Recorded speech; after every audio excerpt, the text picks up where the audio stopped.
Welcome to bird media. నేను మీ Pawan Krishnamurthy. Telugu Desam party Mahanadu కార్యక్రమం నిర్వహణ మీద పార్టీ అధిష్టానం కీలకమైనటువంటి నిర్ణయం తీసుకుంది. ముందు నెల్లూరు వేదికగా 3 రోజుల పాటు భారీ స్థాయిలో దీన్ని నిర్వహించాలి అని భావించినప్పటికీ కూడా ఇప్పుడు దీన్ని హైబ్రిడ్ విధానంలో నిర్వహించాలి అని నిర్ణయించుకున్నారు. ఈ మేరకు మే 27, 28 తేదీల్లో మంగళగిరిలోని పార్టీ కేంద్ర కార్యాలయంలో మహానాడు జరుగుతుంది. భారీ బహిరంగ సభలు, ఆడంబరాల కంటే పార్టీ సిద్ధాంతాలు, భవిష్యత్తు రాజకీయ వ్యూహాలు, పాలనాపరమైనటువంటి దిశల మీద కేంద్రీకృత చర్చలకి ప్రాధాన్యత ఇవ్వాలనే ఉద్దేశంతో ఈ మార్పు చేసినట్టుగా తెలుస్తోంది.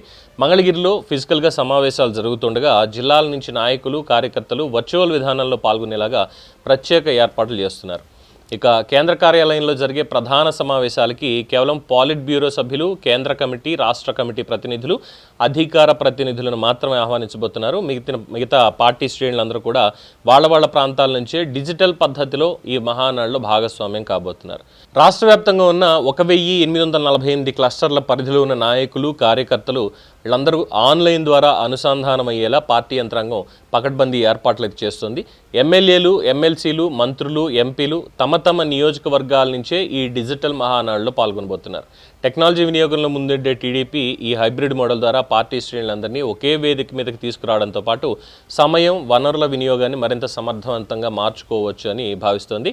వేదిక నిర్వహణ విధానం మారిన మహానాడు సాంప్రదాయాల్లో ఎలాంటి మార్పు ఉండదని పార్టీ స్పష్టం చేసింది. రాజకీయ, ఆర్థిక, సామాజిక అంశాలపై తీర్మానాలు, చర్చలు యథావిధిగా కొనసాగుతాయని తెలిపింది. వర్చువల్గా పాల్గొనే సభ్యుల అభిప్రాయాలను కూడా సేకరించేలా ఆధునిక సాంకేతిక సదుపాయాలను వినియోగించబోతున్నట్టుగా సమాచారం అందుతోంది.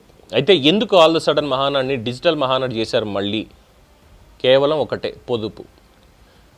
వివిధ జిల్లాల నుంచి మొత్తం అంతా కూడా రాష్ట్రంలో ఉన్నటువంటి అన్ని జిల్లాల నుంచి వచ్చి నెల్లూరులో పెడితే ఫ్యూయల్ కాస్ట్, మెయింటెనెన్స్ కాస్ట్ ఇవన్నీ కూడా చాలా ఎక్కువ అవుతాయి.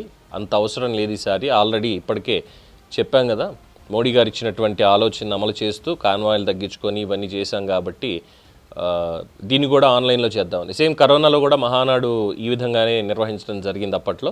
సేమ్ ఇప్పుడు కూడా మళ్ళీ, కాకపోతే ఆ రోజు ఉన్నటువంటిది వేరు, ఈ రోజున్న సిచ్యువేషన్ వేరు. సో మొత్తానికి మహానాడు కార్యక్రమం అయితే ఉంటుంది, కానీ ఈసారి హైబ్రిడ్ మోడల్లో డిజిటల్ వేదికగా జరుగుతుంది. కేవలం మంగళగిరి కేంద్ర కార్యాలయంలో politburo, state committee, central committee, అధికార ప్రతినిధులు వీళ్ళు మాత్రమే అక్కడ పాల్గొని ఈ మహానాడు కార్యక్రమాన్ని నిర్వహిస్తారు. ఇది ఉన్నటువంటి సమాచారం.